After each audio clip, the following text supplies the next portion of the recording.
بسم الله الرحمن الرحيم الحمد لله رب العالمين والصلاة والسلام على أشرف الأنبياء والمرسلين نبينا محمد وعلى آله وأصحابه أجمعين. This is Fahad from Dawah. Assalamu alaikum wa rahmatullah. We wanted to issue a few short videos as a prelude to the upcoming course called Islam and the Economic Recession. This course, basically, we had it in Austin recently, and it went down quite well. We had about 100 or so participants. No one walked out in between, so that's always a good sign. And so we'll be having the next session of this course, or the next class, will be here in Dallas at the University of Texas at Dallas. But if you're living in Houston, we'll also be at the conference that's going on there in December, Islam's Image and You, and we'll be giving the presentation, the very same presentation, Islam and the Economic Recession. And the class, I think the reason that it was as successful as it was in Austin is because it answers a lot of questions that people might be having, especially in this time of economic recession. A lot of people have this question about, well, why is interest forbidden?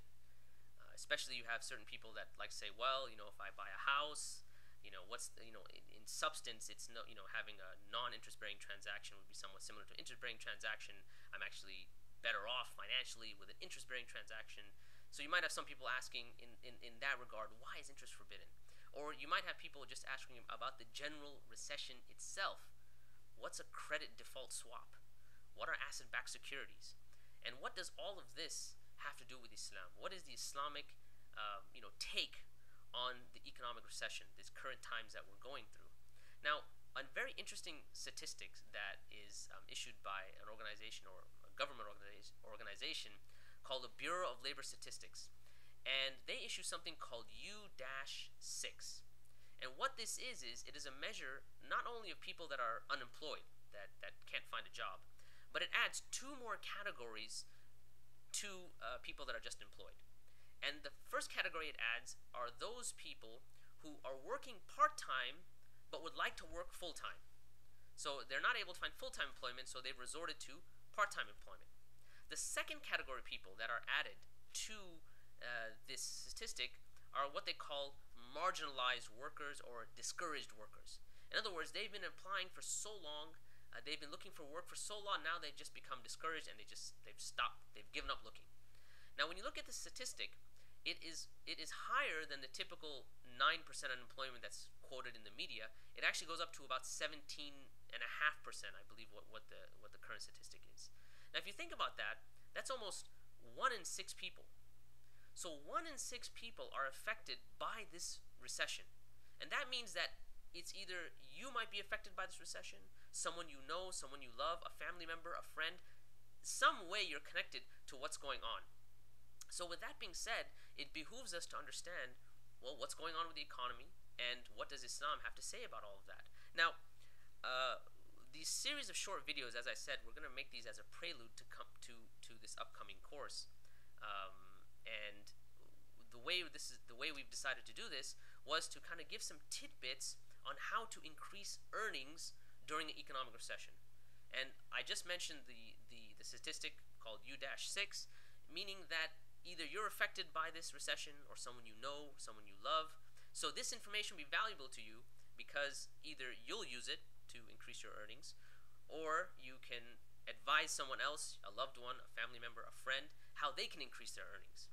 So these series of short tidbits, these videos that we're going to be issuing, we're going to now talk about how we can increase our earnings, especially at times, the hard times that we are going through as a nation.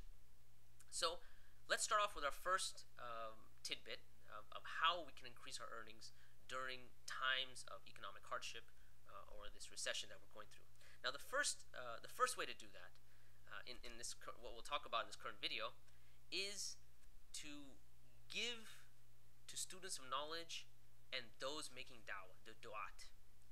Now, you might be thinking, okay, well, if I want to increase my earnings, how is giving going to help? Well, now, generally, giving charity, we'll talk about that in subsequent videos. But specifically, I wanted to talk about giving towards those people who are actively pursuing knowledge and actively calling people to Islam. And the reason I say that is because we're starting to see a phenomena where you have people that, because of the economic recession, or otherwise, they at one point in time they were very active in calling people to Islam, very active in studying, and this is what they did on a full-time basis almost. And now, because of their financial situation, exacerbated by perhaps them being in debt or whatever it may be, now they've kind of, in a way, kind of given up on making dawah or given up on studying Islam and teaching people about Islam. Now, the reason this happens is because when the financial obligations get to be too much, it's too much of a burden. The person then goes from basically goes and says, well, I need to take care of my finances first, and then spends the majority of their time doing that. And what happens is that at one point they were now spending the majority of the time making dawah or studying the deen, and now they're spending the majority of the time making money. And then the idea comes up in their mind, well, if I happen to have the time, then I will, maybe, pick up a book and read it, or, call people to Islam, or whatever the deal might be. So, one way in which we can now increase our earnings is to support people like this. And it's not unheard of, by the way. And I'll give you an example of that in a minute just here. But first of all, what does the Sunnah have to say about something like this? There's a hadith that's narrated in Tirmidhi, where Anas ibn Malik radiallahu anh narrates that there were two brothers, and one brother came to the Prophet sallallahu alaihi wasallam and almost complained to the Prophet sallallahu alaihi wasallam, saying that, I support my brother while I'm the one that does all the work, and he's the one that spends all of his time with you. And so the other brother would spend the majority of his time with the Prophet ﷺ, learning about Islam, and in this fashion. And so this brother was complaining that I'm earning the money and I'm supporting him, but as if he's not really doing anything important. And so the Prophet ﷺ, in responding to this brother, he said that it may be because of the very fact that you're supporting him and he's seeking knowledge, that Allah Azza wa Jal is providing you with rizq. And I'm paraphrasing that. In other words, what the Prophet ﷺ was saying was, it may be because of your support for your brother, who is now benefiting people and benefiting himself and benefiting those around him, that Allah is providing you with money, providing you with rizq. And so one of the best ways to increase in times of hardship are by supporting those people who are calling people to Islam, who are studying Islam, who are actively engaged in doing this. And so that their time is now free, where they can spend 100% of their energies calling people towards Islam and studying this religion. Now, the other thing I wanted to quickly mention was that Dawah Corps has started a website called the onestopdawahshop.com.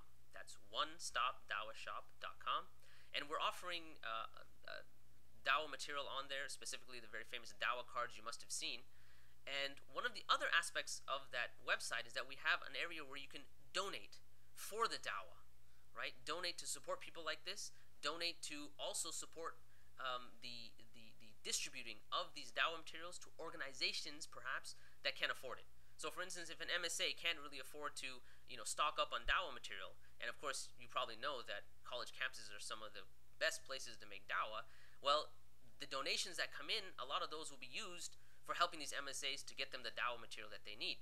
So I highly encourage you to go to the website and donate and support the dawah, support this means of increasing your wealth. And let me just take you back and kind of put you in I guess economic terms we'll call it opportunity cost. It's a certain term we have, opportunity cost, and I'll get to that in a second. Basically, if you remember when the Prophet sallallahu alaihi wasallam, when he had gone to the various tribes early on in dawah, when he was in Mecca, he had sallallahu alaihi wasallam gone to the various tribes and asked them for support to support the dawah, and he was rejected. And specifically, if you remember, he went to Taif and he was rejected in a horrible way over there. And who were the people to now clinch that opportunity? It was the Ansar. And so, by clinching that opportunity, look at the immense amount of blessings that came down upon them. How Allah Azza wa Jal honored them and raised their status, such that we know that these were the Ansar. These were the people that clinched the opportunity. So, with this website, onestopdawahshop.com, we are now presenting you the opportunity to, you could say, clinch the opportunity, right? This is the time now where you have the choice to say, okay, well, I can either give this money or I can hold this money. And if you give this money, The idea now is that Allah Azza wa Jal will increase you in your earnings and increase you in your blessings. So, in conclusion, we wanted to say that the first tidbit that we have is to support the students of knowledge and the du'at. One of the ways that that you can do that is what I've mentioned: going to the website onestopdawahshop.com, supporting, either buying the dawah material yourself and giving it to people, or giving to organizations, or donating directly, so that we can do that, and in addition to supporting the du'at and students of knowledge, etc. So that's our first tidbit. Next time, we're going to be talking about a tidbit about how to increase your earnings, which is more internalized, you could say. And it has a little bit more to do with what you might call tazkiyat an-nafs, or purification of the soul. And I'm actually looking forward to that one, and I hope you are too. So until next time, this is Fahad signing out for Dawah Corps. Jazakumullahu khair for your attention, and until next time, we will see you inshallah. Assalamu alaikum wa rahmatullahi wa barakatuh.